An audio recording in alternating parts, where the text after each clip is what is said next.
Seorang pria tengah berada di atap sekolah memandang jauh ke depan. Perlahan dia berbalik dan menjatuhkan dirinya. Scene kemudian beralih ke 10 hari yang lalu. Pria itu adalah seorang guru SMA bernama Hiragi. Seperti biasanya pagi hari itu, para guru bersenam sebentar kemudian menyiapkan diri untuk mengajar di kelas. Hiragi terlihat kemudian membawa kotak besar, tiba-tiba muridnya sengaja menyenggolnya. Hiragi memang guru yang sering diejek dan dikasari oleh murid-muridnya karena ia guru yang cupu dan pendiam. Tapi pagi itu, dia akan menunjukkan dirinya yang sebenarnya. Hiragi masuk ke kelas 3A. Dia adalah guru sekaligus wali kelas dari kelas itu. Tak lama, 3 murid Badung dengan santainya masuk walaupun terlambat dan menendang Hiragi. Ketika pelajaran dimulai, tanpa diduga, Hiragi berkata, "Mulai saat ini, kalian akan aku sandra. Dan sampai tujuanku tercapai, kalian tak boleh meninggalkan kelas." Semua murid bingung dan sebagian lagi tertawa, menyangka gurunya itu hanya bercanda. Mereka mengira ini hanya permainan Hiragi karena 10 hari lagi adalah hari kelulusan, jadi mungkin guru mereka itu ingin bermain-main. Satu dari 3 anak Badung, Kai, merasa Hiragi sedang konyol lalu pergi untuk keluar, tapi ternyata pintunya terkunci. Kai lalu berteriak menyuruh Hiragi membuka pintunya. Tapi tiba-tiba Hiragi menahan Kai lalu mengambil pisau lipat dari sakunya. 2 temannya mencoba menyerang Hiragi, tapi Hiragi melawan mereka semua. Ini pertama kalinya Hiragi melawan murid-muridnya itu. Kai kemudian dikunci di lantai dan pisaunya Hiragi tancapkan hanya beberapa senti dari wajahnya. Hiragi kemudian membuka laptopnya dan menekan tombol di jam tangannya. Sebuah ledakan besar terjadi di lantai paling atas. Ledakan itu membuat jalan menuju keluar gedung jadi tertutup. Guru-guru dan para murid lainnya segera keluar mengevakuasi diri. Tapi karena kelas 3A berada di paling ujung gedung dan kini jalannya tertutup, maka mereka adalah satu-satunya kelas yang terjebak di dalam gedung sekolah. Ruangan yang masih bisa diakses hanya kelas mereka, ruang kesenian, dan toilet. Hiragi berkata, ada beberapa bom lagi di seluruh area sekolah ini yang siap meledak kapan saja. Para murid langsung mengambil ponsel mereka, tapi Hiragi langsung melarangnya. Dia pun kini menyita semua ponsel, tak satu pun boleh menggunakannya. Seorang murid bertanya, apa maksud dari semua ini? Hiragi kemudian bertanya balik pada para murid, siapa yang tahu alasanku melakukan hal ini? Seorang menjawab, mungkin karena kami sering mengasari dan mengejekmu, makanya kau balas dendam. Aku tak akan bertindak sejauh ini jika alasannya hanya sesepele itu, ujar Hiragi. Ia kemudian menuju satu bangku kosong, membuat semua siswa langsung teringat siapa yang biasa duduk di situ. Siswi cantik berprestasi bernama Reina, yang kini sudah meninggal karena mengakhiri hidupnya sendiri. Tapi kematian Reina tak ada hubungannya dengan kami, timpal Kai. Kurasa tak begitu, balas Hiragi. Satu di antara kalian ikut andil dalam terbunuhnya Reina, tambahnya.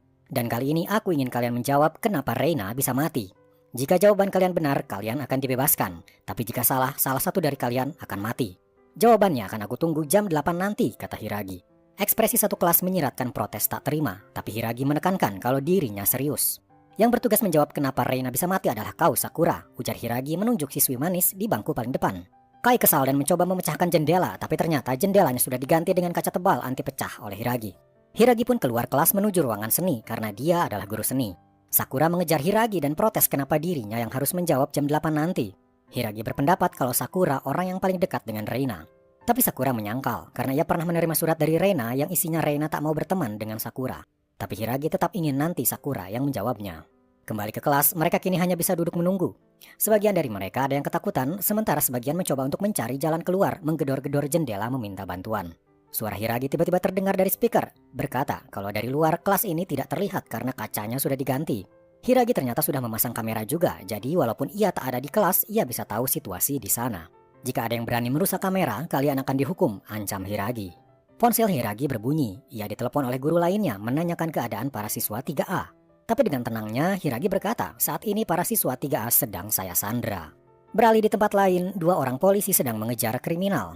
Tiba-tiba seorang dari mereka ditelepon, mendapat kabar kalau para siswa di sekolah bernama SMA Kayo sedang disandra.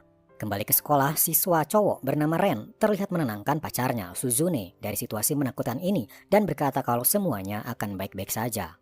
Sementara itu, 3 siswa pergi ke toilet. Ternyata salah satu dari mereka berhasil menyembunyikan tab dan mereka berencana untuk menelepon bantuan. Namun lagi-lagi suara Hiragi muncul di speaker. Ternyata ia juga bisa melihat keadaan di toilet. Ia pun datang dan menyita tab tersebut. Selain itu, Hiragi menutup jendela di toilet dengan lempengan besi agar para siswa tidak bisa kabur. Sementara di luar, para guru terlihat panik dan bingung apa yang harus dilakukan.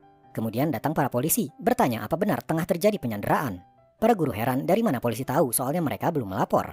Ternyata Hiragi sendirilah yang tadi menelepon. Hiragi menyalakan speaker luar membuat para guru dan polisi di luar bisa mendengarnya. Dia tiba-tiba meledakkan sebuah gudang di dekat mereka, memberi ancaman jika para polisi atau guru bertindak gegabah, dia bisa membunuh para siswa kapanpun ia mau. Di dalam kelas, para siswa kembali berdiskusi, tapi mereka hanya bisa melakukan satu hal, yaitu mencari jawaban alasan kenapa Reina mengakhiri hidupnya. Sementara itu, para polisi meminta biodata Hiragi. Ternyata Hiragi baru mengajar 6 bulan di SMA Kaiyo. Menurut kepala sekolah, Hiragi menggantikan seorang guru yang cuti karena ada insiden matinya seorang siswi bernama Reina yang terjadi 6 bulan lalu. Di dalam kelas, mereka sedang membicarakan Hiragi kenapa dia bertindak sejauh ini demi Reina. Seorang dari mereka yang hobi membuat video berkata ia pernah merekam Hiragi yang sedang melukis Reina. Mereka lalu berkata, bukankah Sakura adalah teman dekat Reina? Apa kau tahu sesuatu? Tanya mereka pada Sakura. Tapi Sakura tak menjawab apa-apa.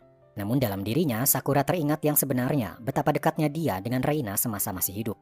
Awal kedekatannya dengan Reina adalah ketika ia diam-diam merekam Reina yang mendapat penghargaan sebagai atlet sekolah di bidang renang. Reina adalah atlet nasional dan prestasinya membuat SMA Kaiyo bangga. Diam-diam Sakura sering memfoto Reina. Suatu hari, Reina memergoki Sakura dengan puluhan foto dirinya di mejanya. Sakura yang kepergok itu jadi salah tingkah. Dia pun meminta maaf dan berkata Reina bagiku bagai seorang dewi. Sakura menyukai Reina ibarat otaku yang menyukai karakter anime.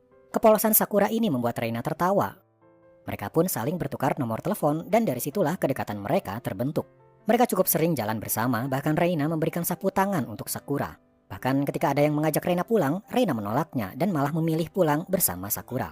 Suatu hari di atap sekolah, Reina bertanya, menurutmu aku ini orangnya seperti apa?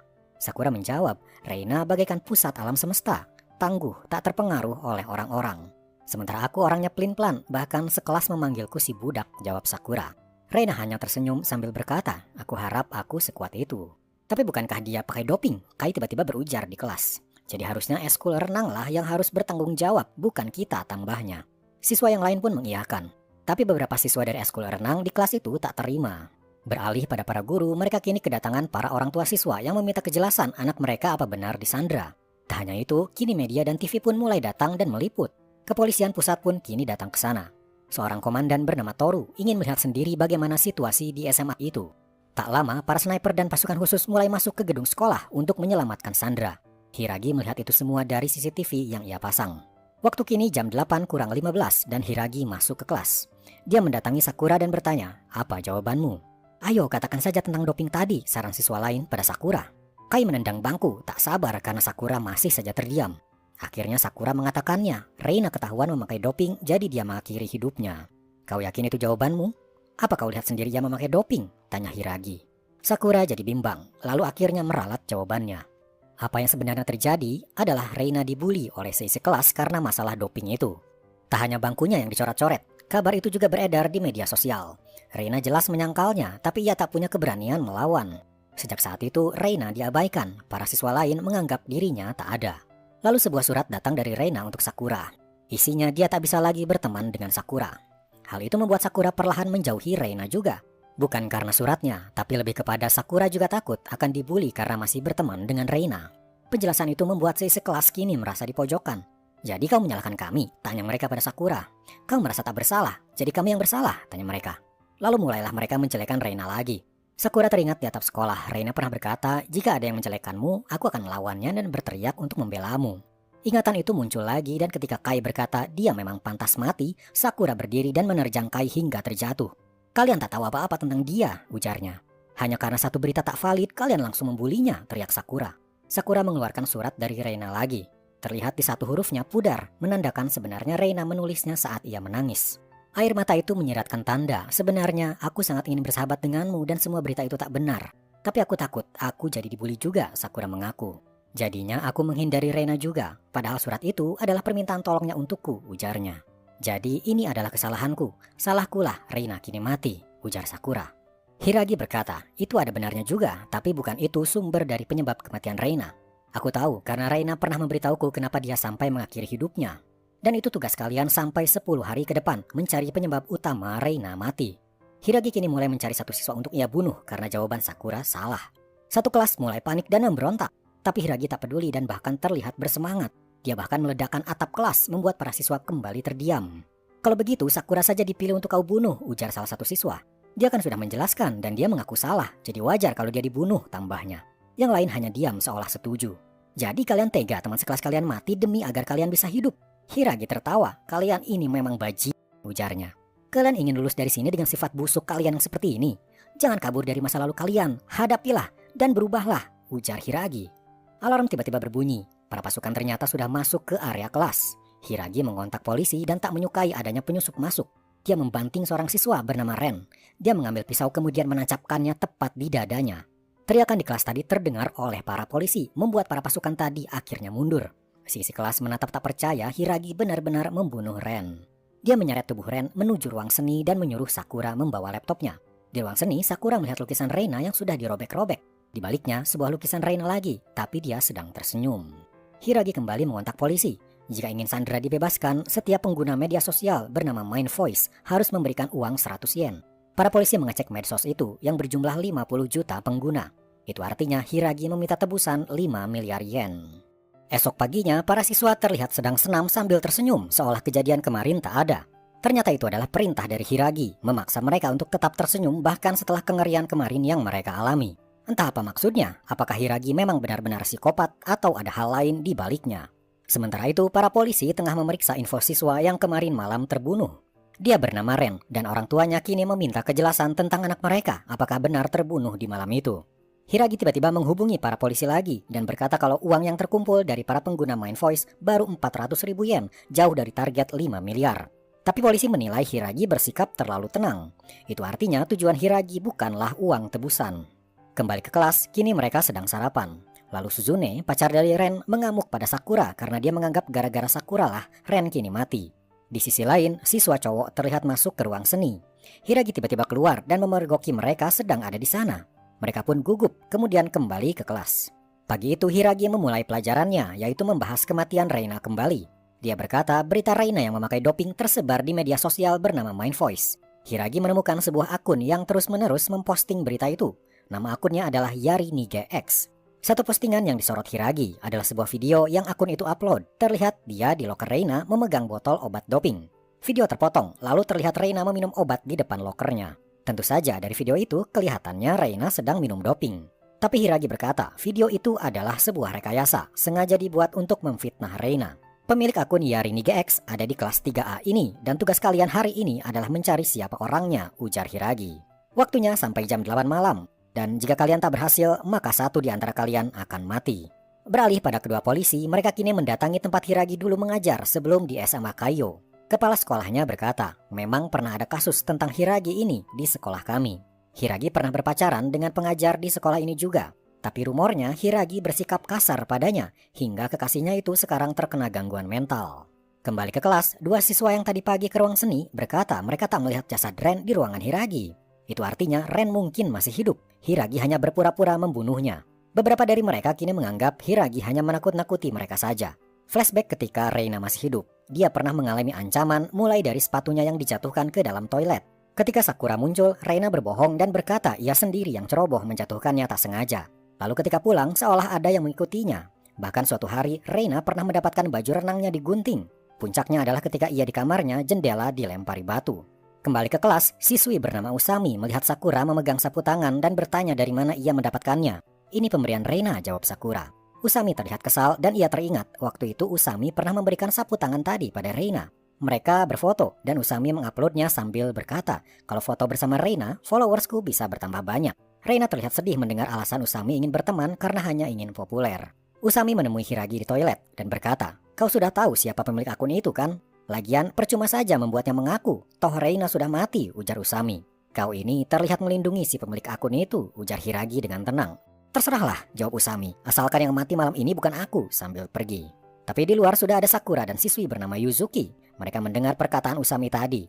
Usami langsung pergi meninggalkan mereka. Tak lama, Kai dan dua siswa datang membawa tongkat. Mereka masuk dan langsung menyerang Hiragi. Sementara itu, 3 siswa lain masuk ke ruang seni untuk memastikan apakah Ren masih hidup. Alarm tiba-tiba berbunyi ketika mereka menyentuh gagang pintu dan Hiragi segera datang, kepalanya berdarah sehabis melawan Kai. Hiragi mengamuk, membuat para siswa ketakutan.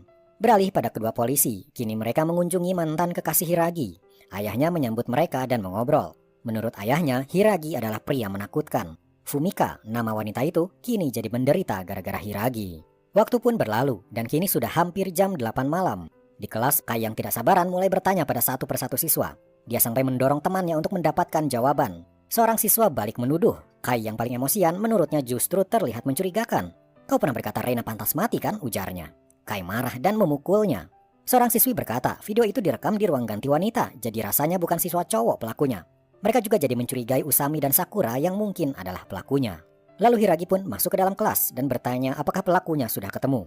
Mereka diam saja. Hiragi akhirnya berkata, kalau begitu satu dari kalian akan mati. Namun tiba-tiba ponsel Hiragi berbunyi. Nama Fumika terlihat di layar. Hiragi terkejut lalu mengangkat telepon. Tapi suara yang ia dengar adalah suara polisi, seolah ingin memperlihatkan pada Hiragi kalau penyelidikan mendalam dilakukan pada orang-orang terdekat Hiragi.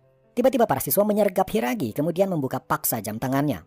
Kai memukulinya berkali-kali. Tapi tanpa diduga, Hiragi menekan tombol di kakinya, loker di kelas meledak. Hiragi ternyata sudah tahu jam tangannya pasti akan diincar, jadi dia menggantinya dengan yang palsu lalu memasang yang asli di kakinya. Hiragi jadi kesal dan menyuruh para siswa berbaris di depan. Tepat di atas kalian ada bom yang siap meledak, ancam Hiragi. Jika kalian macam-macam, kalian bisa mati. Kai merasa emosi. Coba saja kau pasti tak berani tantang Kai. Bahkan Ren yang kau tusuk pun sebenarnya belum mati kan? Kau mau menantangku? Oke, selangkah lagi kau bergerak, kalian akan mati, ucap Hiragi. Kai semakin terpancing emosi dan bersiap melangkah. Kau mau sebuah nama kan? Tiba-tiba Yuzuki menyela Kai. Yuzuki pun berteriak pada semuanya. Siapapun kamu, ayo mengakulah supaya kita semua selamat, teriak Yuzuki. Yang lain mulai berteriak hal yang sama. Serahkan dirimu, ucap mereka. Sakura di pojokan meremas sapu tangannya. Akulah orangnya, ucap Sakura pada akhirnya. Kau yakin kau pelakunya? Hiragi ingin penegasan. Kalau begitu apa passwordnya? Password dari akun Yari Niga X. Sakura hanya terdiam, tak bisa menjawab. Kau ini bodoh, ucap Usami tiba-tiba pada Sakura. Akulah si pemilik akun itu, ucapnya, lalu mengatakan passwordnya. Dan benar, akunnya pun terbuka. Kini satu kelas merasa tak percaya. Usami bisa setega itu pada Reina. Ini semua adalah salah kau, Sakura, ucap Usami. Ternyata sebelum Reina kenal Sakura, Usami sempat dekat dan sering pulang bersama. Tapi semenjak Sakura muncul, Usami merasa diabaikan oleh Reina. Itulah alasan Usami sering meneror Reina hingga Reina ketakutan. Reina pernah memohon agar jangan menerornya terus. Kalau kau mati, aku akan berhenti, jawab Usami. Tapi video itu bukan aku yang merekam, lanjutnya. Aku hanya menguploadnya karena waktu itu di lokerku ada DVD berisi video itu. Sakura berkata, kalau masalahnya adalah aku, kenapa tak memberitahuku? Demi apapun, aku akan mundur menjauhi Reina jika itu bisa mencegah Reina dari kematiannya. Hiragi kemudian berkata, Usami, bahkan ketika Reina mati, kau tidak merasa bersalah dan malah menyalahkan Sakura? Selama ini kau hidup menyalahkan orang lain, tak mau mendengarkan siapapun. Hak apa kau menceramahiku? Tanya Usami. Karena aku ini gurumu, jawab Hiragi. Sudah tugasku membimbingmu. Untuk itulah, hari ini aku berdiri di hadapan kalian. Usami, kau adalah tipe orang yang tak bisa membayangkan betapa sakitnya jika seseorang menggunting bajumu, melempari jendelamu, sampai memfitnahmu di sosial media. Hiragi menjelaskan, sebenarnya Reina tak pernah membencimu, dia justru menyalahkan dirinya. Waktu itu Reina pernah berkata, aku menolak Usami tanpa memberitahu alasannya. Harusnya aku menjelaskan padanya kalau aku ingin berteman dengan Usami dengan tulus, jangan ada pansos atau apapun. Usami terduduk menangis. Sakura memberikan sapu tangan pemberian Reina, lalu menjelaskan, ketika aku mendapatkan sapu tangan ini, Reina pernah berkata, teman baikku menyukai gambar di sapu tangan itu. Reina selalu menganggapmu sebagai teman. Hiragi kemudian berkata, besok kita akan lanjutkan lagi pelajarannya. Seorang dari mereka protes, kenapa kita masih tetap disandra? Hiragi menjawab, karena siapa yang merekam video itu belum tertangkap. Sampai pelaku perekaman itu diketahui, kalian akan tetap di sini. Kai dan yang lainnya mengikuti Hiragi dan bertanya, apa kau benar-benar membunuh Ren? Kami tak percaya.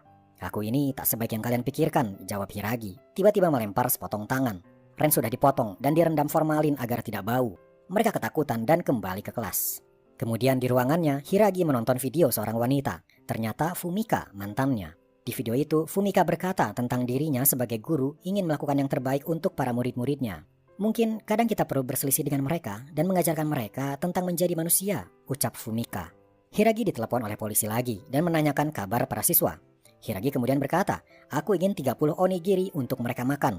Permintaan itu pun akan dikabulkan dan dikirim oleh komandan pusat, Toru. Setelah menunggu, Toru masuk sendirian ke gedung sekolah dan mereka bertemu di lantai bawah. Semua pembicaraan mereka terekam di alat penyadap yang ditempel di jas Toru. Tapi ternyata Toru sendiri yang merusaknya dan pistol yang dibawa Hiragi juga adalah pistol mainan. Ternyata mereka berdua berteman dan Toru sudah mengetahui aksi Hiragi ini. Bahkan Toru berkata kalau dia hanyalah amatiran dibanding Hiragi. Mereka pun duduk mengobrol, lalu Hiragi mengambil pistol sungguhan milik Toru. Ternyata Toru sengaja datang dan ikut dalam penyelidikan ini untuk membantu Hiragi. Sebelum pulang, Toru meminta Hiragi untuk memukulnya agar terlihat dia diserang. Hiragi tanpa segan-segan berlari dan memukulnya sekuat tenaga. Hal itu membuat polisi lainnya percaya kalau Toru sudah berusaha menghentikan Hiragi dan Toru tidak akan dicurigai sebagai teman Hiragi. Keesokan paginya, hari ketiga para siswa disandra, Hiragi memulai pelajarannya dengan menampilkan video yang diposting Usami di Mind Voice. Video ini memang bukan direkam oleh Usami, tapi perekamnya ada di kelas ini. Karena ini masuk ke ranah kriminal, maka ini adalah tugas Anda, ujar Hiragi tiba-tiba memegang ponselnya. Ternyata sedari tadi pembicaraan itu sengaja diperdengarkan pada polisi. Seorang letnan polisi bernama Gunji yang dari hari pertama memimpin penyelidikan kini disuruh Hiragi untuk menangkap pelaku perekaman video tersebut. Waktunya sampai jam 8 malam. Jika pelaku tak tertangkap, maka kali ini 5 orang siswa akan mati. Gunji pun kini terpaksa menuruti kemauan Hiragi dan mulai berdiskusi dengan para polisi lainnya. Di video terlihat si pelaku memakai jaket renang, jadi ada kemungkinan pelakunya adalah siswa dari eskul renang di kelas 3A. Sementara di kelas, para siswa yang ikut eskul renang mulai dicurigai karena jaket itu, tapi mereka menyangkalnya. Suasana semakin panas ketika Suzune kembali menyalahkan Usami. Jika kau tak menguploadnya, kita mungkin tak sengsara seperti ini, tuduhnya. Usami tak mau meladeni Suzune dan pergi. Sakura terlihat mengejarnya. Pergilah, aku tak perlu dikasihani, Usami berujar. Tapi aku ingin tahu, ucap Sakura. Aku ingin tahu siapa pelakunya dan alasannya kenapa dia membenci Reina. Usami kemudian berkata, pelakunya bisa saja sengaja memakai jaket eskul renang walaupun dia tak ikut eskul renang itu. Beralih ke toilet pria, terlihat seseorang memegang ponselnya dan memposting ke sosmed Mind Voice tentang polisi yang disuruh menemukan pelaku perekaman. Postingan itu langsung jadi berita dalam beberapa menit, padahal info itu hanya para polisi yang tahu. Gunji mulai mengira ada siswa yang berhasil mendapatkan ponsel dan siswa itu memberitahu situasi terkini di dalam kelas. Gunji pun langsung mend-DM siswa tersebut dan bertanya, siapa kamu? Aku siswa 3A, jawabnya, berhasil menyembunyikan ponsel di toilet. Aku perlu bantuanmu, Gunji mend-DM balik. Beralih ke rumah Fumika, dia terlihat keluar dari kamarnya dan tak sengaja melihat berita di TV. Ia kaget ketika foto mantan kekasihnya muncul di berita itu. Kembali lagi pada Hiragi, dia terlihat menonton rekaman dari kamera yang ia sita. Terlihat salah satu teman ekskul renang Reina bernama Kakeru habis dihajar oleh siswa Badung dari sekolah lain karena disangka Kakeru adalah pacar Reina.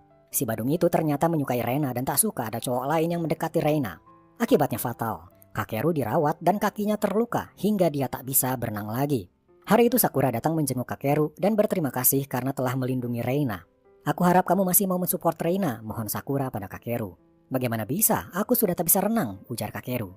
Kau kan bisa jadi major eskul renang, saran Sakura. Kembali ke masa kini, di kelas Sakura teringat perkataan Usami tentang ada siswa yang bukan dari eskul renang yang datang saat lomba. Dia adalah Kaito dan Sakura ingat Kaito saat itu memakai jaket eskul renang. Kakeru ingat saat itu dia meminta Kaito membantunya ketika acara perlombaan berlangsung dan meminjamkan jaketnya pada Kaito. Sementara itu, Gunji datang ke tempat lomba saat itu diadakan dan bertanya siapa saja yang datang. Tiba-tiba DM muncul dari siswa tadi bahwa seisi kelas kini mencurigai Kaito. Gunji kemudian menemukan detail lagi di video itu. Terlihat di lengan jaket ada noda kekuningan. Artinya mungkin si pelaku saat itu makan atau minum sesuatu. Gunji pun meminta siswa ini menanyakan pada anggota eskul renang saat hari perlombaan mereka makan apa. Waktu kini jam 8 kurang 15. Hiragi masuk ke kelas dan men-loudspeaker pembicaraannya dengan Gunji. Hiragi bertanya, jadi siapa pelakunya? Gunji menjawab, tersangkanya ada 2, yaitu Kaito dan Karen. Tapi kunci dari siapa pelakunya ada pada noda di lengan jaket. Noda kekuningan itu akibat dari jus tomat yang tumpah. Dan di hari itu, Karen meminum jus tomat, sementara Kaito makan jelly, ujarnya. Tiba-tiba Karen menyangkal, hari itu aku makan jelly, dan tadi sore Hiragi sudah bertanya padaku juga jelasnya. Gunji terjebak. Ternyata yang mend-DM Gunji kalau Karen minum jus tomat adalah Hiragi sendiri. Ditambah lagi, Hiragi sedari tadi sudah tahu kalau Gunji saling DM dengan siswa yang ponselnya disembunyikan di toilet. Itu artinya yang minum jus tomat sebenarnya adalah Kaito. Si isi kelas kini melirik Kaito. Dia akhirnya tak bisa mengelak dan akhirnya mengaku kalau memang dialah pelakunya. Adegan flashback ketika Kaito ternyata sedang menembak Reina. Tapi sayang, pernyataan cintanya itu ditolak oleh Reina. Kaito sebelumnya memang sudah tahu kalau Reina selama ini menyukai Kakeru. Tapi ia tak terima karena dia merasa Kakeru lebih rendah darinya. Kemudian di jalan, seseorang mendatanginya dan berkata, kau ingin memberi pelajaran pada Reina karena telah menolakmu kan? Rekam saja dia diam-diam dan permalukan dia. Kaito pun terhasut dan dia datang ke lokernya mengambil botol obat yang ternyata aslinya botol vitamin. Dia bersembunyi di dalam loker lain dan merekam Reina yang berganti baju. Namun ada perasaan bersalah dalam dirinya. Ia pun berhenti merekam, keluar loker lalu kabur. Kaito sendiri kaget ketika videonya direkayasa, padahal botol asli yang ia pegang saat itu hanyalah vitamin, tapi di video berganti jadi botol obat doping. Dan yang menyimpan DVD berisi video di loker Usami juga bukan dirinya. Hiragi kemudian bertanya, kenapa dendammu pada Reina yang telah menolakmu tidak kau ubah menjadi motivasi? Hiragi kemudian bercerita, dulu ada seorang guru yang gagal menyelamatkan muridnya yang terlibat tawuran antar sekolah. Murid itu meninggal dan guru itu jadi dendam pada pelaku tawuran. Tapi guru itu kini menjadi polisi dan mengubah rasa dendamnya menjadi motivasi untuk menyelamatkan orang lain agar tidak mengalami apa yang pernah dialami muridnya dulu. Gunji hanya terdiam. Dari mana Hiragi tahu tentang masa lalunya? Kakeru pun sama, lanjut Hiragi. Dia dipukuli sampai tak bisa berenang. Pasti ada rasa dendam. Tapi kini ia menjadi manajer eskul renang. Dendamnya ia ubah untuk memajukan eskul renang. Tapi kau Kaito, kau gagal mengubah dendammu menjadi motivasi yang positif. Kau lemah. Aku tak terima diriku lebih lemah dari Kakeru, ujarnya sambil menarik kerah Kakeru. Dia tidak lemah, potong Sakura. Reina pernah bercerita padaku, gara-gara aku, Kakeru jadi terluka. Itu membuatku jadi harus berjuang lebih keras untuk menang di setiap lomba, seolah semangat Kakeru juga kini ada padaku. Selesai mendengarkan, Hiragi tiba-tiba menodongkan pistol. Karena Gunji gagal menebak pelakunya, maka hari ini 5 orang akan mati, ujarnya. Kaito berkata, ini salahku, gara-gara aku, Reina kini mati. Aku bersedia jadi salah satu dari 5 orang itu. Tinggal 4 orang lagi, ucap Hiragi. Dia pun memanggil 4 orang lainnya, membuat mereka panik. Gunji mendengar teriakan mereka lalu nekat berlari menuju gedung sekolah tempat siswa 3A disandra. Sementara 5 siswa sudah dibawa ke ruang seni. Gunji kemudian mendengar ledakan, arahnya dari ruang seni. Sakura melihat reruntuhan akibat ledakan, terlihat potongan-potongan tubuh di sana. Di luar gedung, Gunji menghadap CCTV dan berkata, demi agar kejahatan ini tak terulang lagi, aku pasti akan menangkapmu. Lalu di sebuah ruangan, Kakeru terbangun dan bingung, sementara 4 temannya masih pingsan. Ia semakin bingung ketika melihat Ren ternyata masih hidup. 4 teman lainnya terbangun juga dan juga merasakan hal yang sama, bingung dan takut. Hiragi pun kembali ke kelas dan pelajaran hari keempat dimulai. Fakta terbaru kini terungkap, yaitu ada orang yang menghasut Kaito untuk membuat video. Jadi tugas mereka sekarang adalah menemukan siapa si penghasut itu. Hiragi bertanya, yang merasa pelakunya angkat tangan. Aku, jawab Kai tiba-tiba. Sekelas tak menyangka pelakunya akan diketahui secepat ini. Teman dekat Kai pun marah, tak menyangka Kai akan melakukan hal itu. Hiragi berkata pada Kai, tapi sepertinya yang merekayasa bukan kau, karena editan videonya tak akan bisa dilakukan oleh anak SMA. Hiragi pun meminta pada Kai untuk mengatakan siapa pelaku perekayasa video itu. Tapi Kai tutup mulut, ia tak mau mengatakannya. Hiragi berkata, jika sampai jam 8 malam nanti kau tak buka mulut, maka 10 siswa akan mati hari ini. Sementara itu para guru dan polisi semakin kewalahan karena para orang tua terus mendesak mereka meminta kabar dari anak-anak mereka. Tak lama muncullah 2 anak kecil ke situ. Mereka mengenalkan diri dan mencari kakak mereka bernama Kai. Ibu mereka sedang sakit di rumah jadi tak bisa datang. Di sana Toru mendapat telepon dari Hiragi. Toru berkata kalau Gunji sudah keluar dari penyelidikan ini karena kemarin gagal menyelamatkan 5 siswa. Hiragi berbicara sambil terlihat dia meminum obat. Toru juga bertanya, apa keadaanmu baik-baik saja? Tampaknya Hiragi punya masalah dengan kesehatannya. Beralih ke kantor polisi, Gunji kali ini bertugas menyelidiki kasus lain. Dia sedang menginterogasi seorang pria yang bekerja di bar karena masalah perizinan. Kabarnya bar itu di-backing oleh kelompok bernama Belms. Selesai menginterogasi, Gunji tak sengaja melihat Fumika di sana. Fumika datang untuk meminta ponselnya kembali. Namun ketika ia hendak pulang, dia mendengar kata Belms. Sepertinya Fumika tahu sesuatu tentang kelompok itu. Belms adalah kelompok berandalan. Mereka seperti Yakuza versi remaja dan beberapa anak muda tahu tentang kebrutalan mereka. Ada rekaman video, Reina terlihat curhat tentang Belms ini pada Hiragi. Siswa cowok yang merekam curhatnya Reina itu kini bercerita pada Sakura. Kailah yang menyelamatkan Reina dari kejahatan Belms. Sakura pun menghampiri Kai dan mengucapkan terima kasih karena dulu pernah menyelamatkan Reina. Tapi Kai seperti yang tak peduli dan seperti menutupi suatu kebenaran. Beralih pada 2 adik Kai, kini mereka diantar oleh kedua guru menuju rumahnya. Ibu Kai sedang sakit dan 2 adiknya masih kecil-kecil. Di sana ibunya bercerita, Kai pernah bercita-cita menjadi seorang dancer. Tapi tiba-tiba ibunya jatuh sakit. Kai pun terpaksa bekerja sana-sini demi memenuhi kebutuhan sehari-hari. Akhirnya Kai mengubur impiannya menjadi dancer. Kembali pada Kai, dia teringat suatu kejadian. Saat itu seorang teman dancernya berkata, bukankah kau sekelas dengan Reina? Di sini banyak yang ngefans padanya. Kalau kau bisa mempertemukan Reina dengan mereka, kau akan dapat 200.000 yen dan kau bisa jadi dancer lagi.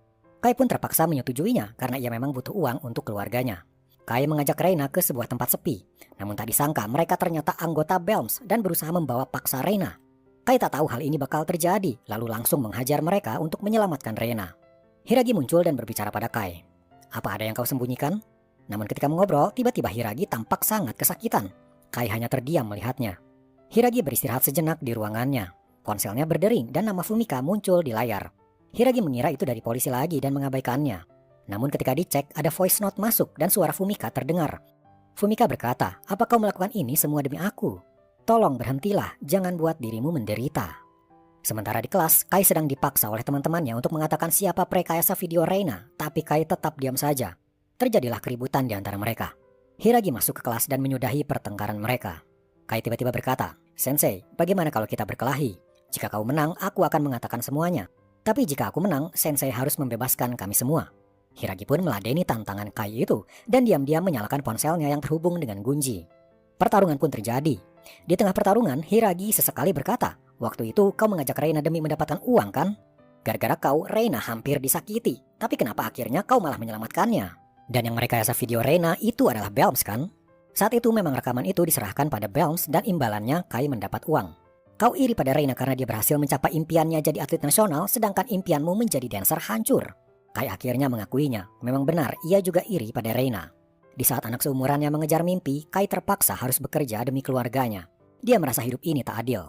Jangan salahkan keluargamu, ucap Hiragi. Salahkan dirimu yang tak pernah berbagi kesedihan dan kesulitan dengan orang lain. Kau menanggung semuanya sendiri hingga terjebak dalam kebencian pada Reina. Percuma saja, takkan ada yang mau menolongku, teriak Kai. Sahabat Kai tiba-tiba mendekatinya. Jadi kau anggap aku ini apa? Jangan sok keren kau, Kai. Jika kau ada masalah, ceritalah. Walaupun bukan dengan uang, setidaknya aku bisa menjaga adik-adikmu. Kita ini teman, Kai. Kemudian Hiragi berkata, tak semuanya di dunia ini bisa kau pikul sendiri. Mintalah tolong kalau kau merasa tak mampu lagi. Tapi ingat, kau adalah orang yang menghancurkan hidup Reina. Jadi sekarang, demi Reina, kau harus mengatakan yang sebenarnya. Siapa orang yang merekayasa videonya. Tapi Kai berteriak, jika aku mengatakannya, keluargaku pasti tak akan selamat. Karena sebelumnya Kai pernah diancam oleh si pelaku ini agar jangan buka mulut. Kalau tidak, keluarganya tak akan selamat. Hiragi berkata, percayalah padaku. Bagaimana aku bisa percaya pada seorang pembunuh, tanya Kai. Sakura tiba-tiba berkata, Hiragi bukanlah pembunuh. Tadi aku diam-diam datang ke ruang seni. Ternyata para siswa yang kemarin Hiragi bunuh masih hidup. Mereka ada di ruangan Hiragi. Akhirnya Kai pun mempercayainya dan berkata orang yang merekayasa video itu bernama Kishi, pemimpin Belms. Hiragi pun bangkit dan mengambil ponsel dan berkata, Anda sudah dengar semuanya kan? Gunji pun paham. Dengan info ini para polisi bisa menggerebek Belms. Gunji pun datang ke markas Belms. Ternyata pria yang waktu itu Gunji interogasi adalah pemimpin Belms. Gunji pun berhasil melumpuhkan semua yang ada di sana. Kabar ini pun segera disampaikan pada Hiragi. Kini tak ada lagi yang mengancam keluargamu, ujar Hiragi pada Kai. Lalu seisi kelas kini menuntut penjelasan, benarkah yang dikatakan Sakura barusan? Aku akan menjelaskan semuanya, ujar Hiragi. Namun setelah itu, tiba-tiba Hiragi ambruk, tak sadarkan diri. Berita semakin meluas, dan salah satu guru narsis bernama Takechi menjadi pembawa berita di sekolahnya sendiri. Dengan Hiragi yang saat ini sedang pingsan, beberapa siswa berusaha mendobrak ruangan Hiragi untuk membebaskan 6 siswa lain yang dulu disangka sudah dibunuh. Sementara di kelas, Yuzuki tiba-tiba bertanya pada Kai, sejauh mana hubunganmu dengan Kishi? Aku hanya bertemu beberapa kali, tak dekat, jawab Kai. Yuzuki terlihat cemas sambil menggenggam sebuah kalung.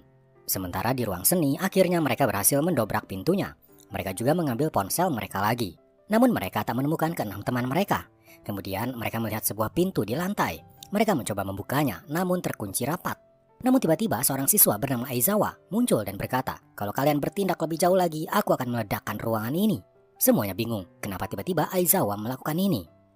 Tiba-tiba Aizawa disergap dan dikeroyok. Mereka mencoba melepaskan jam tangannya. Ia pun disuruh untuk membuka pintu lantai. Ketika dibuka, mereka berenam pun terlihat ada di bawah sana. Suzune datang ke bawah sana dan bertemu dengan pacarnya lagi. Ia pun mengajak Ren keluar dari sana, tapi Ren tampak tak senang. Yang lain ikut turun juga dan mengajak ke 6 siswa lain untuk naik dan keluar. Namun anehnya, mereka tampak diam saja, seperti tak mau keluar dari sana. Namun akhirnya mereka mau juga naik ke atas menuju ruang seni. Tapi dari wajah tegang mereka jelas ada yang mereka sembunyikan. Mereka pun mulai berbicara. Sebenarnya Hiragi melakukan semua ini untuk kita semua, ujarnya. Saat itu ketika mereka berlima baru siuman, Hiragi berkata, tujuanku melakukan semua ini adalah untuk mengungkap pembunuhan Reina. Mereka pun bingung. Ini harus diungkap, karena jika tidak korban berikutnya mungkin salah satu dari kalian, ujar Hiragi. Kenapa tak lapor polisi saja, tanya salah satu siswa. Karena polisi tak bisa mengidentifikasi siapa pelakunya, jawab Hiragi. Hidupku saat ini tak lama lagi. Ini sebabnya aku mengajari kalian pelajaran terakhir lewat kematian Reina, agar kalian semua belajar tentang sesuatu yang penting dalam hidup kalian. Para siswa yang waktu itu disadarkan oleh Hiragi teringat kembali perjuangan Hiragi ketika menyadarkan mereka. Tiba-tiba Suzune berkata pada Yuzuki, bukankah pacarmu itu bernama Kishi? Yuzuki terlihat panik dan tiba-tiba kabur. Dia menggenggam erat kalungnya dan teringat ketika pertama kali dia bertemu Kishi. Saat itu Yuzuki sangat perlu uang dan ingin menjadi seorang model. Tak sengaja Kishi ada di sana dan berkata, Kalau kau jadi pacarku, aku bisa membantumu. Kemudian mereka pun berpacaran dan beberapa teman di kelas 3A tahu akan hal ini. Tapi ternyata diam-diam Yuzuki membenci Reina. Suatu hari Kishi memberikan sebuah kalung lalu berkata, jagalah kalung ini baik-baik. Semua siswa di ruang seni kini berdiskusi. Sebagian dari mereka memutuskan untuk tetap tinggal, tapi ada beberapa yang ingin pulang saja. Kembali pada Yuzuki, dia masuk ke kelas dan melihat Hiragi masih belum siuman. Yuzuki heran kenapa semua orang terobsesi pada Reina. Aku benci dia, ujar Yuzuki. Aku muak melihatnya yang selalu penuh motivasi. Tapi bukankah kau juga punya motivasi? Kau ingin jadi model kan? Tanya Sakura. Aku memang ingin, ujar Yuzuki, tapi sudah banyak yang kukorbankan. Yuzuki kembali ke ruang seni dan melihat beberapa siswa sedang ribut karena ada beberapa yang ingin pulang dan beberapa ingin tetap tinggal. Keadaan di sana semakin ribut hingga akhirnya Kai berteriak, jika kalian tak diam akan kuledakkan ruangan ini agar tak ada yang bisa pulang. Hiragi tiba-tiba muncul, masih tertatih-tatih. Tak perlu kau lakukan itu, ujarnya pada Kai. Hiragi berkata, sebelum memutuskan siapa yang ingin pulang, kita cari tahu dulu info dari Yuzuki. Yuzuki, apa kau takut pada Kishi? Atau kau takut koneksimu hilang dan tak jadi model lagi? Ya, aku memang takut mengkhianati Kishi. Aku sudah berjuang menjadi model sejauh ini berkat bantuan Kishi dan Belms, ujarnya. Selama ini aku mendapat banyak uang dan popularitas dari mereka juga. Lagian, aku tak ada hubungannya dengan video palsu itu. Aku tidak bersalah. Kalau kalian ingin tertawa, tertawalah. Caraku memang kotor, tapi ini satu-satunya cara aku bertahan hidup. Kau tak salah, Yuzuki, Hiragi menyelanya. Semua orang berjuang, terus maju, terjatuh, terluka, bangkit, bahkan menggertakkan gigi mereka dan bergerak maju lagi. Kalau dilihat, mungkin itu hal yang memalukan. Tapi itu bagus. Jangan mengira kau akan jadi kuat jika kau tak mempermalukan dirimu sendiri. Tak ada yang salah dengan caramu hidup. Air mata Yuzuki mengalir deras, merasa untuk pertama kalinya dirinya merasa dihargai. Dia mengambil kalungnya dan membantingnya. Sebuah memory card tersimpan di dalam. Hiragi langsung menyalakan laptopnya dan terlihat sebuah daftar. Itu adalah daftar para pelanggan Belms agar Belms membuat video palsu untuk mereka. Yang mengejutkan adalah salah satu pelanggannya tertulis guru SMA Kaiyo. Hiragi pun langsung mengirim file itu kepada polisi. Berita langsung tersebar di internet kalau pembunuh Reina adalah guru di sekolahnya sendiri. Hiragi juga mengupload daftar itu ke MyVoice, bahkan dia merekam video dirinya dan berkata kalau pembunuh Reina adalah seorang guru. Takechi, guru paling narsis, diundang lagi di acara TV dan berkata tak mungkin seorang guru menjadi seorang pembunuh. Sementara di kelas, Hiragi memulai lagi pelajarannya. Dia pun kini mengizinkan para siswa untuk mandi dan memperbolehkan mereka menggunakan ponselnya lagi. Dia juga berfoto bersama dan menguploadnya ke MyVoice. Komentar bermunculan, kini banyak yang mendukung Hiragi. Mereka kini tahu kalau Hiragi melakukan penyanderaan demi mengungkap kasus pembunuhan Reina. Bahkan Hiragi kini dianggap sebagai pahlawan. Kembali ke kelas, kini Hiragi menelepon para guru dan berkata, salah satu dari kalian adalah pelaku yang meminta Belms untuk membuat video palsu tentang Reina. Hari ini, paling lambat jam 8 malam, pelaku harus menyerahkan dirinya. Kalau tidak, kelas akan meledak dan para siswa akan terbunuh. Para siswa sekarang bingung lagi, bukankah hubungan mereka dengan Hiragi kini sudah membaik? Hiragi berkata, aku menggunakan kalian untuk menguak kebenaran. Ia juga kini menyita lagi ponsel mereka. Jika kalian tak mau mati, coba cari kira-kira siapa guru yang membuat video palsu Reina, ucap Hiragi pada para siswa. Mereka pun kini mulai berdiskusi. Akhirnya ada beberapa guru yang kemungkinan menjadi tersangkanya. Dua di antaranya adalah guru sekaligus pelatih eskul renang, Pak Masaru, dan guru narsis, Pak Takechi. Para siswa yang ikut eskul renang berkata, Pak Masaru adalah pelatih yang keras dan disiplin. Suzune ditanya, bukankah waktu kelas 1 kamu ikut ekskul renang? Kenapa sekarang tidak lagi? Apa mungkin karena beredar rumor kau sibuk pacaran, jadi Pak Masaru mengeluarkanmu? Suzune menjawab, pasti Pak Masaru ingin mengeluarkan Reina juga karena tak sesuai ekspektasinya, jadi dia membuat video palsu agar Reina dikeluarkan. Suzune jadi emosi mengingat masa lalunya ketika ia pertama kali masuk ekskul renang. Saat itu dia dilatih sangat keras, bahkan dimarahi karena kemampuan Suzune belum memenuhi ekspektasi Pak Masaru. Tapi dia berjuang terus setiap pelatihan hingga larut demi bisa menjadi atlet hebat, lalu pulangnya dijemput pacarnya Ren. Lalu pada suatu hari, Suzune datang untuk latihan, tapi langsung dimarahi karena kemarin dia membolos. Pak Masaru melempar banyak foto, terlihat Suzune berpacaran dengan Ren. Eskul renang tak butuh orang yang hobinya pacaran, Pak Masaru berujar. Tapi kemarin aku bolos karena Ren mengantarku ke rumah sakit, jelas Suzune. Tapi Pak Masaru langsung mengeluarkan Suzune dari eskul renang. Ingatan itu membuat Suzune jadi benci pada Pak Masaru. Di toilet, dia bertemu dengan siswi bernama Yuki yang ternyata berhasil mengambil ponselnya diam-diam. Kemudian Suzune punya ide. Ia pun merekam dirinya, berkata kalau pelaku pembunuhan Reina adalah guru eskul renang, Pak Masaru. Yuki yang merekam terlihat kaget. Suzune berkata pada Yuki, upload videonya ke MyVoice supaya kita tak mati terbunuh malam nanti, ujarnya. Di ruangannya, ternyata Hiragi melihat semua kejadian di toilet itu bersama Sakura yang kebetulan akan mengambil makan malam. Beralih pada Gunji, dia bersama rekannya menyelidiki dulunya Hiragi sempat bekerja di studio film. Menurut seorang aktor di sana, Hiragi adalah aktor juga, berperan sebagai monster di film Kamen Rider.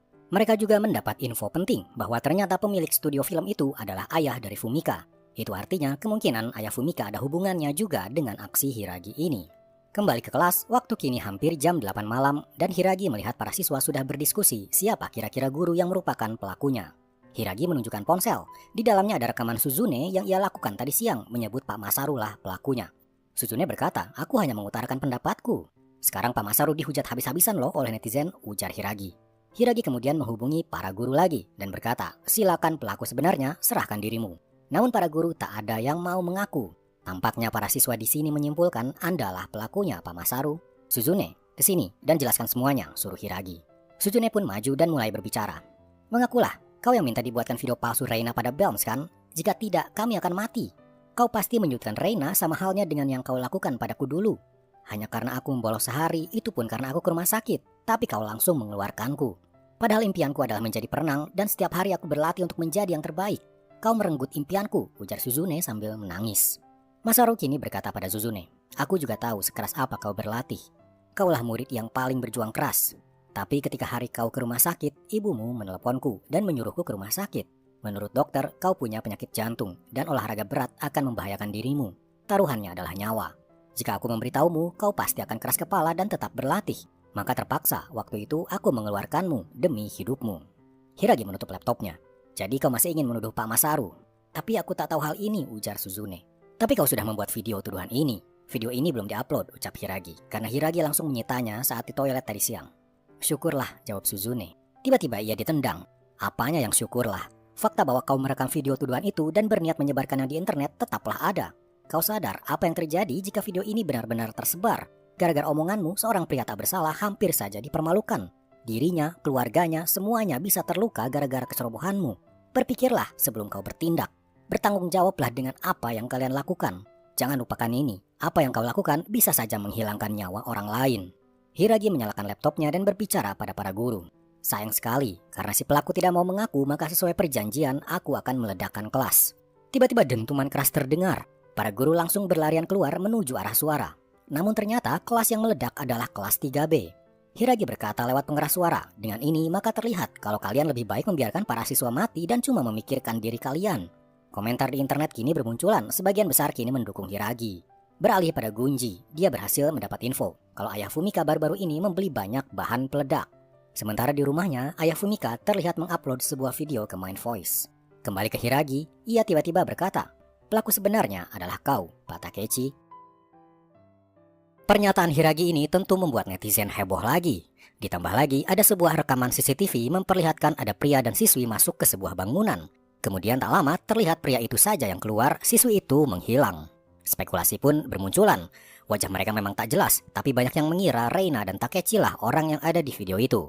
Takechi tak terima dengan hal itu dan di TV dia segera menyatakan bahwa dirinya bukanlah penyebab kematian Reina. Sementara di kelas, di hadapan para siswa, Hiragi menelepon Takechi. Hiragi berkata pada Takechi, malam ini batasnya jam 8 malam, akuilah semua dosa-dosamu. Setelah itu Hiragi memplay sebuah rekaman di hari ketika Reina tewas. Reina berbicara pada Hiragi, aku akan bertemu dengan seseorang yang telah membuat video palsuku. Dia adalah guru di sekolah ini. Rekaman CCTV ditayangkan dan ketika bagian di zoom terlihat nama Reina di tas itu. Kemudian menjelang malam, Takechi ditelepon lagi oleh Hiragi memintanya untuk datang ke gedung sekolah sendirian. Ia pun melakukannya. Di ruangan itu hanya ada Hiragi dan Takechi. Takechi tetap mengelak kalau dirinya bukanlah orang yang ada di video tersebut. Hiragi berkata, kau pernah menawarkan beasiswa masuk universitas pada Reina kan? Tapi Reina menolaknya. Reina menolak bukan karena tak tertarik, tapi dia tahu ada kejahatan di balik itu. Semua siswa yang mendapat beasiswa itu tahun pertama di universitasnya 90% keluar karena tak mampu bersaing dengan mahasiswa lainnya. Hidup mereka jadi sulit dan merasa sebagai orang yang gagal. Itu karena Takechi memberikan beasiswa bukan pada siswa yang tepat. Sementara Takechi tetap melakukannya karena setiap siswa yang ia ajak dia akan mendapat banyak uang. Takechi bahkan menyuap Reina agar mau ikut beasiswa itu. Tapi Reina mengancam kasus Takechi ini akan ia laporkan pada dinas pendidikan. Sebuah pesan masuk ke ponsel Hiragi. Ketika dibuka ada hasil zoom dan peningkatan resolusi dari video itu. Terlihatlah wajah Takechi. Namun Takechi masih saja menyangkal. Dia berkata, memang benar aku yang meminta Belms membuat video palsu Reina minum doping. Tapi Tiba-tiba Hiragi berbalik mengarah ke atas. Ternyata ada kamera dan sejak tadi semua pembicaraan mereka disiarkan live di Mind Voice. Jutaan orang menonton. Pengakuan Takechi tadi bahwa dialah yang memesan video doping Reina pada Belms jadi bukti bahwa dirinya bersalah. Takechi tak terima dijebak seperti ini. Dia berkata, aku tak salah, aku hanya memberikan beasiswa pada para siswa. Salah sendiri mereka tak bisa mengikuti pelajaran di universitas. Aku hanya perlu mencari siswa lain lagi. Hiragi marah dan berkata, para siswa itu manusia, bukan barang dagangan yang bisa kau manfaatkan untuk mendapatkan uang. Mereka masih muda, tak tahu arah jalan yang benar. Kita, para guru lah yang harus membimbing mereka agar tak salah jalan, dan agar tak menjadi manusia yang gagal dalam hidup. Para polisi kemudian datang dan menangkap Takechi, sementara Hiragi kembali ke dalam gedung. Sementara itu, esoknya Gunji mendatangi rumah Fumika. Dia bertanya tentang hubungannya dengan Takechi. Fumika berkata, aku bertemu dengannya saat pelatihan guru. Setelah itu dia menghubungiku dan bertanya apakah ada siswa yang ingin mendapat beasiswa. Takechi memberikan uang suap padaku untuk memaksa siswaku ikut beasiswanya. Tentu saja aku menolaknya, cerita Fumika. Kembali ke kelas, seorang siswi bernama Runa terlihat serius mengotak-ngatik laptop. Dia seorang ahli IT dan sedang menyelidiki keaslian video Reina bersama seorang pria yang tersebar di internet itu.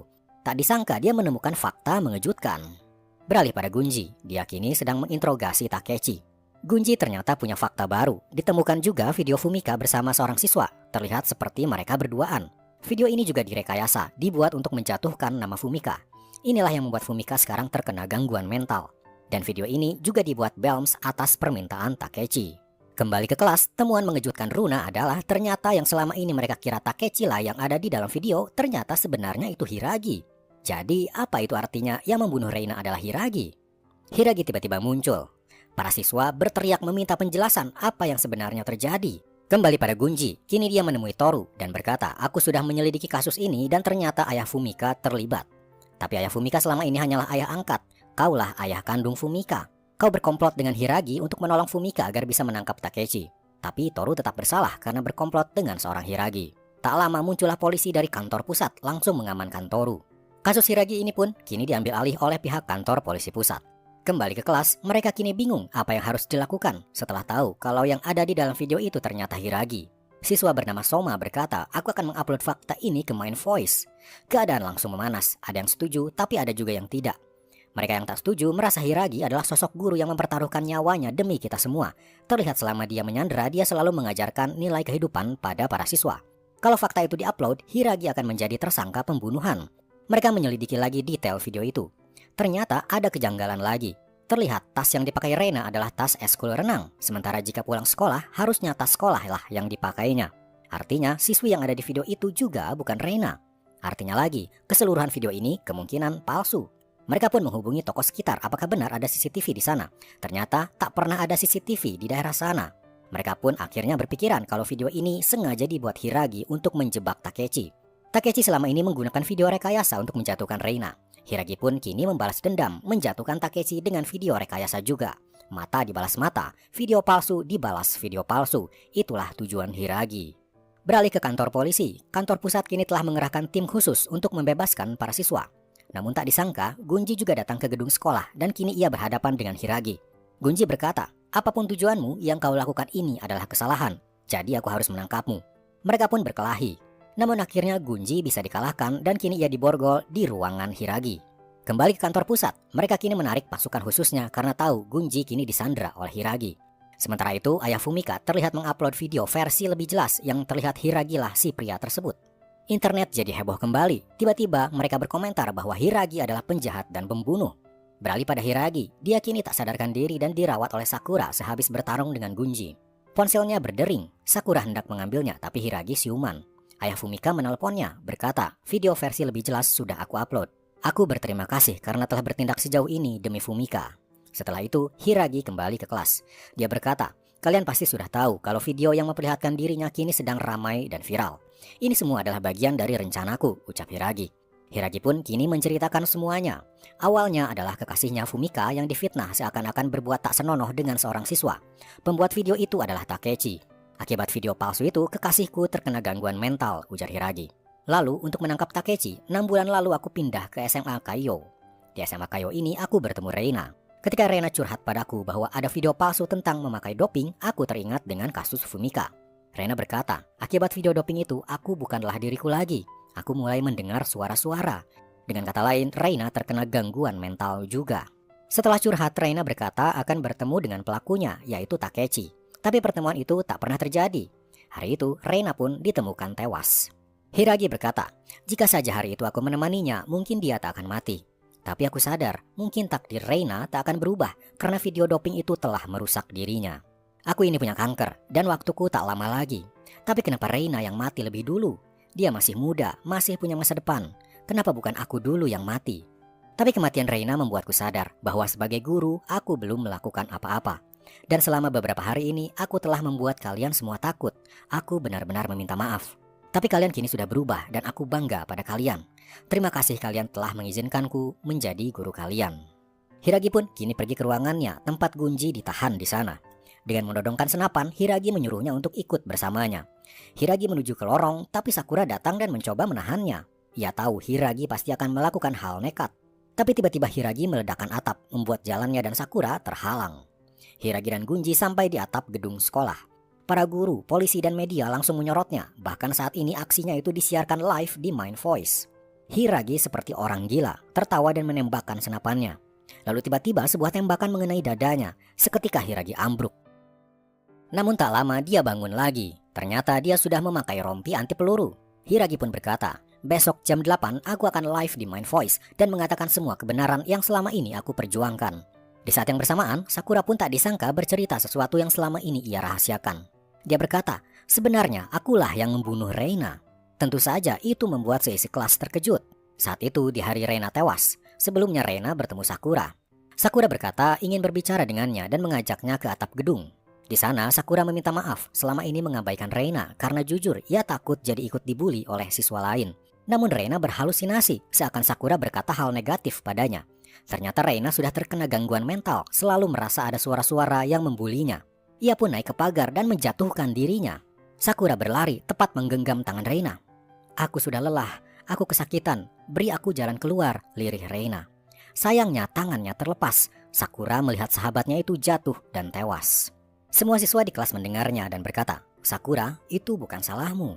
Beralih pada Hiragi, dia juga bercerita tentang semuanya pada Gunji, alasan kenapa dia menyandra para siswa dan tujuan dari semua ini.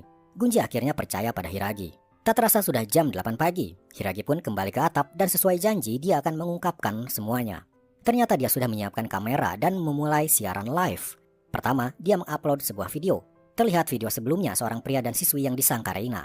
Ternyata itu adalah video buatan Hiragi, sengaja untuk menjebak Takechi. Seketika, komentar-komentar pun memaki Hiragi karena telah menipu mereka. Hiragi pun tertawa dan berkata, inilah alasan aku melakukan penyanderaan ini. Di hari-hari awal, kalian menganggapku sebagai penjahat. Tapi di pertengahan, kalian langsung berubah dan menganggapku sebagai pahlawan karena aku mengungkap Takechi lah pelaku video doping Reina. Dan sekarang kalian kembali mencapku sebagai penjahat lagi. Kalian sadar tidak, selama 10 hari ini, sudah berapa kali kalian mengubah pikiran kalian? Aku ingin mengungkap sikap dungu kalian yang seperti ini. Beralih pada para siswa, terlihat mereka kini sedang berusaha membebaskan diri mengangkut reruntuhan. Sementara Hiragi masih live dan berkata, yang membunuh Reina sebenarnya adalah kalian, ujarnya pada para penonton live Mind Voice. Komentar kalian bagaikan jutaan pisau yang menusuk jantung Reina berkali-kali sampai mati. Kalian membulinya karena satu video yang bahkan belum tentu kebenarannya membuatnya memutuskan untuk mengakhiri hidupnya. Mulutmu, tanganmu, daripada digunakan untuk menyakiti, bukankah lebih baik untuk memberikan kebahagiaan pada orang lain? Aku tahu dari jutaan yang menonton ini, banyak yang tak akan peduli pada perkataanku ini. Tapi di antara jutaan ini, ada satu saja yang sadar, dan suatu hari nanti akan jadi 10 orang, 100 orang, dan 1000 orang. Berarti aku tak sia-sia berdiri di sini. Aku mohon, ingatlah perkataanku ini. Kembali pada para siswa, akhirnya mereka berhasil membuka jalan dari reruntuhan. Sakura yang pertama datang pada Hiragi. Dia melihat Hiragi perlahan berjalan ke pinggir gedung dan menjatuhkan dirinya. Sakura segera berlari menggapai tangannya. Hiragi bergelantungan pada tangan Sakura. Kejadian yang sama yang Sakura alami dengan Reina. Sakura tak mau mengulangi kesalahan yang sama dan berjuang sekuat tenaga menahan Hiragi agar tak jatuh. Kai muncul diikuti oleh siswa lain hingga akhirnya mereka bisa menyelamatkan Hiragi. Sakura, dari kejadian tadi, apakah waktu itu kau melepas tangan Reina? Tidak, jawabnya. Aku ingin dia tetap hidup. Sakura, kau tidak membunuh Reina. Dengan tanganmu itu, kau berusaha menyelamatkannya. Jadi berhentilah menyalahkan dirimu. Sementara di bawah, ternyata Fumika ada di sana dan sedari tadi melihat aksi Hiragi itu. Lalu muncullah Takechi. Dia pun berkata, aku memohon maaf karena telah membuatmu terluka. Gunji kemudian muncul di atap dan berkata, "Hiragi, kau telah menyebabkan semua kekacauan ini dan harus ditangkap." Ia pun dibawa ke bawah dan Fumika bertemu dengan Hiragi. Fumika pun berterima kasih padanya. 3 tahun telah berlalu dan mereka kini reuni. Mereka pun mengingat Hiragi yang kini sudah meninggal setahun setelah aksi penyanderaannya itu akibat sakit kanker yang dideritanya. Di kelas, Sakura yang sendirian seolah berbicara pada Hiragi. "Sensei, saat ini keadaan tidak banyak berubah. Orang-orang masih saja sibuk dengan urusan mereka sendiri, masih saja berkomentar ini dan itu di internet sesuka hati mereka. Tapi satu hal yang pasti, selama 10 hari itu, aku dan semua teman sekelas mendapatkan masa muda yang paling berharga. Dan kuharap suatu hari nanti pesan sensei akan sampai pada orang lain juga." Di suatu tempat, seseorang yang mengetik komentar, "Kau baiknya mati saja," menahan jarinya untuk memposting, kemudian mendelet pesannya itu. Dan film pun selesai. Nah itulah guys, seluruh alur cerita dari drama Hiragi Classroom. Ini sih pesan dari filmnya kuat banget dan sangat relate dengan apa yang terjadi sekarang ini. Kebanyakan orang dengan mudahnya berkomentar negatif di sosmed, seakan lupa bahwa komentar itu bisa menyakiti orang lain, bahkan mungkin merenggut jiwanya. Semoga kita bisa lebih bijak dalam berkomentar di sosmed ya, dan bisa mengambil hikmah dari film ini. Kalau kalian mau film seperti ini lagi untuk admin bahas, yuk subscribe dulu dan like videonya, agar kedepannya admin makin bersemangat membuat alur cerita film inspiratif lainnya. Terima kasih kepada kalian yang sudah menonton sampai selesai. Sampai